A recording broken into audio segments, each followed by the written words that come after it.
नमस्कार मित्रांनो, आपल्या सगळ्यांचं या ऑडिओमध्ये स्वागत आहे.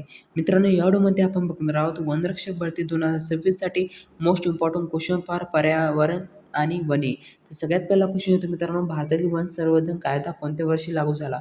तर भारतातील वन संवर्धन कायदा जो लागू झाला मित्रांनो, तो 1980 मध्ये लागू झाला. हे ध्यानात ठेवा मित्रांनो, बी जे आपला राईट आन्सर होईल. त्यानंतर क्वेश्चन येतो, आपला दुसरा क्वेश्चन येतो मित्रांनो, महाराष्ट्रातील सर्वाधिक वनक्षेत्र कोणत्या जिल्ह्यात आहे? तर महाराष्ट्रातील सर्वाधिक वनक्षेत्र जे आहे मित्रांनो, ते गडचिरोली जिल्ह्यामध्ये सर्वाधिक आहे मित्रांनो. सी जे आपला राईट आन्सर होईल. त्यानंतर क्वेश्चन तिसरा येतो, पर्यावरण दिन कधी साजरा केला जातो? तर पर्यावरण दिन जो साजरा केला जातो मित्रांनो, ते 5 जून रोजीच केला जातो. बी जे आपला राईट आन्सर होईल. त्यानंतर क्वेश्चन येतो, आपला चौथा क्वेश्चन येतो मित्रांनो, ग्रीन गोल्ड म्हणून कोणाला ओळखले जाते? तर ग्रीन गोल्ड म्हणून ओळखले जाते मित्रांनो, बांबूला ओळखले जाते. बी जे आपला राईट आन्सर होईल. त्यानंतर क्वेश्चन येतो, आपला पाचवा क्वेश्चन येतो मित्रांनो, वन्यजीव संरक्षण अधिनियम कोणत्या वर्षी लागू झाला? तर वन्यजीव संरक्षण अधिनियम जो लागू झाला मित्रांनो, तो 1972 मध्ये लागू झाला. ए जे आपला राईट आन्सर होईल. त्यानंतर क्वेश्चन येतो, आपला सहावा क्वेश्चन येतो मित्रांनो, महाराष्ट्रातील पहिले व्याघ्र प्रकल्प कोणते? तर महाराष्ट्रातील पहिले व्याघ्र प्रकल्प जे आहे मित्रांनो, ते आहे मेळघाट व्याघ्र प्रकल्प आहे. बी जे आपला राईट आन्सर होईल. त्यानंतर क्वेश्चन सातवा येतो मित्रांनो, जैवविविधता म्हणजे काय? तर जैवविविधता म्हणजे जीवांची विविधता होय. बी जे आपलं राईट आन्सर होईल. त्यानंतर क्वेश्चन आठवा येतो, कार्बन डायऑक्साईड शोषून घेणारे प्रमुख घटक कोणते? तर कार्बन डायऑक्साईड शोषून घेणारे प्रमुख घटक जे आहे मित्रांनो, ते आहे वृक्ष आहे मित्रांनो. सी जे आपलं राईट आन्सर होईल. त्यानंतर क्वेश्चन 9वा येतो मित्रांनो, भारतातील राष्ट्रीय वन धोरण प्रथम कधी जाहीर झाले? तर भारतातील राष्ट्रीय वन धोरण जे आहे मित्रांनो, ते 1952 मध्ये जाहीर झाले मित्रांनो. ए जे आपलं राईट आन्सर होईल. त्यानंतर क्वेश्चन येतो, आपला 10वा क्वेश्चन आहे मित्रांनो, चिपको आंदोलन कोणाशी संबंधित आहे? तर चिपको आंदोलन जे आहे मित्रांनो, तर ते संबंधित आहे वन संवर्धनाशी संबंधित आहे मित्रांनो. ए जे आपलं राईट आन्सर होईल. त्यानंतर क्वेश्चन 11वा येतो, महाराष्ट्रातील कर्नाळा अभयारण्य कशासाठी प्रसिद्ध आहे? तर महाराष्ट्रातील कर्नाळा अभयारण्य जे आहे मित्रांनो, ते पक्षीसाठी प्रसिद्ध आहे. सी जे आपला राईट आन्सर होईल. त्यानंतर क्वेश्चन 12वा येतो, पर्यावरण संरक्षण कायदा कोणत्या वर्षी लागू झाला? तर पर्यावरण संरक्षण कायदा जो लागू झाला मित्रांनो, तो लागू झाला 1986 मध्ये लागू झाला. ए जे आपला राईट आन्सर होईल. त्यानंतर क्वेश्चन 13वा येतो, वृक्षारोपणामुळे कोणता वायू कमी होतो? तर वृक्षारोपणामुळे जो वायू कमी होतो मित्रांनो, तो होतो कार्बन डायऑक्साईड होतो मित्रांनो. बी जे आपला राईट आन्सर होईल. त्यानंतर क्वेश्चन 14वा येतो, भारतात किती टक्के वनक्षेत्र असावे असे राष्ट्रीय वन धोरण सांगते? तर भारतात जे टक्के असावे ते 33% वनक्षेत्र असावे असे राष्ट्रीय वन धोरण सांगते मित्रांनो. सी जे आपला राईट आन्सर होईल. त्यानंतर क्वेश्चन 15वा येतो, ताडोबा अभयारण्य कोणत्या जिल्ह्यात आहे? तर ताडोबा अभयारण्य जे आहे मित्रांनो, ते चंद्रपूर जिल्ह्यामध्ये आहे. ए जे आपला राईट आन्सर होईल. त्यानंतर क्वेश्चन 16वा येतो, जंगलातील अन्नसाखळीची सुरुवात कोणापासून होते? जंगलातील अन्नसाखळीची सुरुवात जी होते मित्रांनो, ती वनस्पतीपासून होते मित्रांनो. बी जे आपला राईट आन्सर होईल. त्यानंतर क्वेश्चन 17वा येतो, जागतिक वन दिन कधी साजरा केला जातो? तर जागतिक वन दिन जो साजरा केला जातो मित्रांनो, तो केला जातो 21 मार्च रोजी केला जातो. ए जे आपला राईट आन्सर होईल. त्यानंतर क्वेश्चन 18वा येतो, रेड डेटा बुक कशाशी संबंधित आहे? तर रेड डेटा बुक जी आहे संबंधित ती दुर्मिळ प्रजातीशी संबंधित आहे मित्रांनो. ए जे आपला राईट आन्सर होईल. त्यानंतर क्वेश्चन 19वा येतो, वनतोडीचा परिणाम काय होतो? तो वनतोडीचा परिणाम जो होतो मित्रांनो, ते होतो जैवविविधता कमी होते मित्रांनो. बी जे आपला राईट आन्सर होईल. त्यानंतर क्वेश्चन 20वा येतो, ओझोन थर कोणत्या किरणापासून संरक्षण करते? तर ओझोन थर जे संरक्षण करते मित्रांनो, ते UV किरणापासून करते. ए जे आपलं राईट आन्सर होईल. त्यानंतर क्वेश्चन 21वा येतो, भारतातील सर्वात मोठे मॅंग्रोव्ह वन कोणते आहे? तर भारतातील सर्वात मोठे मॅंग्रोव्ह वन जे आहे मित्रांनो, ते आहे सुंदरबन वन आहे. तर ए जे आपलं राईट आन्सर होईल. त्यानंतर क्वेश्चन 22वा येतो मित्रांनो, महाराष्ट्रातील सर्वात मोठा व्याघ्र प्रकल्प कोणता आहे?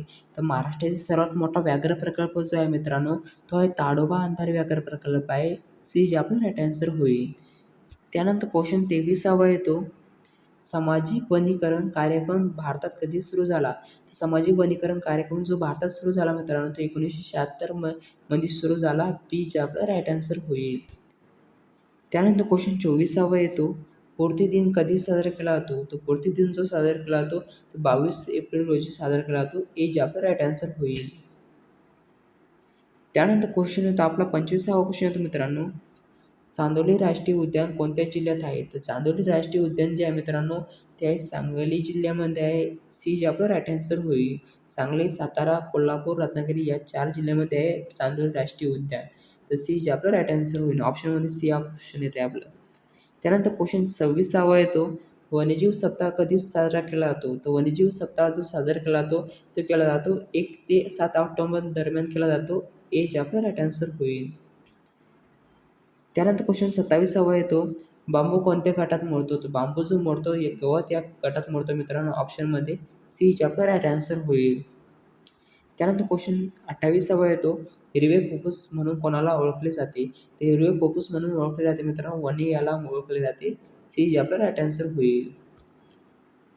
त्यानंतर क्वेश्चन 29वा येतो, पर्यावरणाचा अभ्यास करणाऱ्या शास्त्राला काय म्हणतात? तर पर्यावरणाचा अभ्यास करणाऱ्या शास्त्राला जे म्हणतात मित्रांनो ते म्हणतात इकोलॉजी म्हणतात मित्रांनो. बी जे आपलं राईट आन्सर होईल. त्यानंतर क्वेश्चन 30वा येतो मित्रांनो, वाघ हा कोणत्या प्रकारचा प्राणी आहे? तर वाघ हा जो प्रकारचा प्राणी आहे मित्रांनो तो मांसाहारी प्राणी आहे. आपल्या सगळ्यांना माहिती आहे. सी जे आपलं राईट आन्सर होईल. त्यानंतर क्वेश्चन 31वा येतो, पेंच व्याघ्र प्रकल्प कोणत्या जिल्ह्यात आहे? तर पेंच व्याघ्र प्रकल्प जे आहे मित्रांनो ते नागपूर जिल्ह्यामध्ये आहे. ए जे आपलं राईट आन्सर होईल. त्यानंतर क्वेश्चन 32वा येतो, भारताचा राष्ट्रीय प्राणी कोणता आहे? तर भारताचा राष्ट्रीय प्राणी जो आहे मित्रांनो तो आहे वाघ आहे मित्रांनो. सी जे आपलं राईट आन्सर होईल. त्यानंतर क्वेश्चन 33वा येतो, जैवमंडळ राखीव क्षेत्राचे उदाहरण कोणते? तर जैवमंडळ राखीव क्षेत्राचे उदाहरण जे आहे मित्रांनो ते आहे निलगिरी. ते ए जे आपलं राईट आन्सर होईल. त्यानंतर क्वेश्चन 34वा येतो, जंगलातील सर्वोच्च भक्षक कोण आहे? तर जंगलातील सर्वोच्च भक्षक जे आहे मित्रांनो ते आहे वाघ आहे. सी जे आपलं राईट आन्सर होईल. त्यानंतर क्वेश्चन 35वा येतो, मृदा धूप रोखण्यासाठी काय उपयुक्त आहे? तर मृदा धूप रोखण्यासाठी जे उपयुक्त आहे मित्रांनो ते आहे वृक्षारोपण करा. ए जे आपलं राईट आन्सर होईल. त्यानंतर क्वेश्चन 36वा येतो, हरितगृह परिणामासाठी प्रमुख वायू कोणता आहे? तर हरितगृह परिणामासाठी जो वायू आहे तो आहे कार्बन डायऑक्साईड आहे. सी जे आपलं राईट आन्सर होईल. त्यानंतर क्वेश्चन 37वा येतो, नवेगाव राष्ट्रीय उद्यान कोणत्या जिल्ह्यात आहे? तर नवेगाव राष्ट्रीय उद्यान जे आहे मित्रांनो ते आहे गोंदिया जिल्ह्यामध्ये आहे. बी जे आपलं राईट आन्सर होईल. त्यानंतर क्वेश्चन 38वा येतो, वन संवर्धनासाठी प्रसिद्ध आंदोलन कोणते? तर वन संवर्धनासाठी प्रसिद्ध आंदोलन जे आहे मित्रांनो ते आहे चिपको आंदोलन आहे. बी जे आपलं राईट आन्सर होईल. त्यानंतर 39वा क्वेश्चन येतो, भारताचा राष्ट्रीय वृक्ष कोणता आहे? तर भारताचा राष्ट्रीय वृक्ष जो आहे मित्रांनो तो आहे वड आहे. सी आहे. सी जे आपलं राईट आन्सर होईल. तर भारताचा राष्ट्रीय वृक्ष जो आहे तो वडाचं झाड आहे मित्रांनो. त्यानंतर क्वेश्चन येतो आपला क्वेश्चन 40वा क्वेश्चन येतो मित्रांनो, भारताचा राष्ट्रीय पक्षी कोणता आहे? तर भारताचा राष्ट्रीय पक्षी जो आहे मित्रांनो तो आहे मोर आहे मित्रांनो. बी जे आपलं राईट आन्सर होईल. तर मित्रांनो त्यानंतर 41वा क्वेश्चन येतो. 41वा क्वेश्चन येतो, मेळघाव व्याघ्र प्रकल्प कोणत्या जिल्ह्यात आहे? तर मेळघाट व्याघ्र प्रकल्प जे आहे मित्रांनो ते अमरावती जिल्ह्यामध्ये आहे. ए जे आपलं राईट आन्सर होईल. त्यानंतर क्वेश्चन 42वा येतो, जंगलाचे मुख्य कार्य काय आहे? तर जंगलाचे मुख्य कार्य काय आहे मित्रांनो ते आहे पर्यावरण संतुलन राखणे.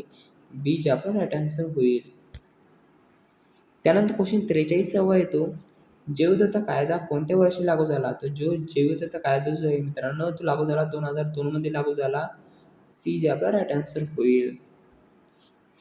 त्यानंतर क्वेश्चन 44वा येतो, हवा प्रदूषणाचे प्रमुख कारण कोणते? तर हवा प्रदूषणाचे प्रमुख कारण जे आहे मित्रांनो ते आहे औद्योगिकीकरण आहे मित्रांनो. बी जे आपल्याला राईट आन्सर होईल. त्यानंतर क्वेश्चन 45वा येतो मित्रांनो, संधारणासाठी कोणता घटक महत्त्वाचा आहे? तर जलसंधारणासाठी महत्त्वाचा घटक जो आहे मित्रांनो तो आहे वने आहे मित्रांनो. बी जे आपलं राईट आन्सर होईल. त्यानंतर क्वेश्चन 46वा येतो, पर्यावरण संरक्षण अधिनियम कोणत्या वर्षी लागू झाला? तर पर्यावरण संरक्षण अधिनियम जो लागू झाला मित्रांनो 1986 मध्ये लागू झाला. सी जे आपलं राईट आन्सर होईल. त्यानंतर क्वेश्चन 47वा येतो, महाराष्ट्रातील प्रसिद्ध पक्षी अभयारण्य कोणते? तर महाराष्ट्रातील प्रसिद्ध पक्षी अभयारण्य जे मित्रांनो ते आहे कर्नाळा पक्षी अभयारण्य आहे मित्रांनो. बी जे आपला राईट आन्सर होईल. त्यानंतर क्वेश्चन 48 येतो, वन्यजीव संरक्षण अधिनियम कोणत्या वर्षी लागू झाला? तर वन्यजीव संरक्षण अधिनियम जो लागू झाला मित्रांनो, तो लागू झाला 1972 मध्ये लागू झाला. हे ध्यानात ठेवा मित्रांनो, वन्यजीव संरक्षण अधिनियम जो लागू झाला तो 1972 मध्ये लागू झाला. ए जे आपला राईट आन्सर होईल. त्यानंतर क्वेश्चन 49 येतो, जंगलातील उत्पादन कोण आहे? तो जंगलातील उत्पादन जो आहे मित्रांनो तो हिरवी वनस्पती आहे.